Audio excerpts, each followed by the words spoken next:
Science. Perhaps man's greatest tool in understanding how the world works. But does it lead us to truth?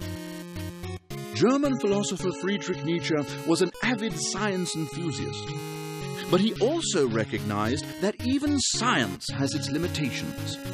See, science touts the ability to explain the world when, according to Nietzsche, it can only describe it. For example, science might attempt to explain why fire burns by saying it's an exothermic combination of a combustible material with oxygen.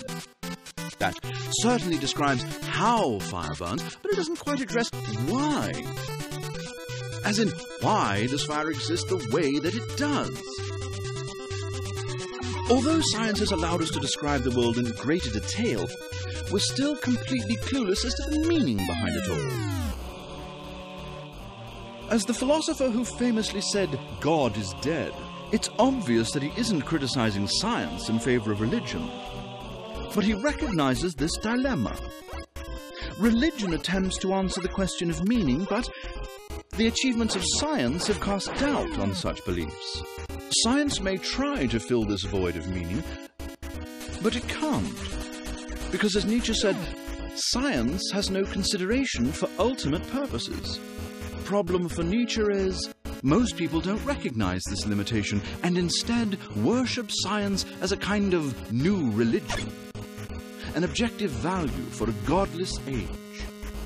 Just turn on the telly and you'll see how even science can become evangelized. And that is a scientific fact.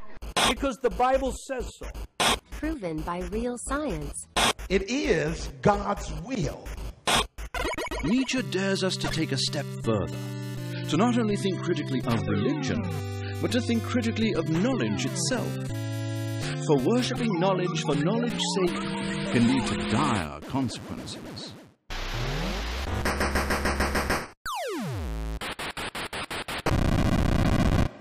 As he said, man shouldn't be the servant of knowledge.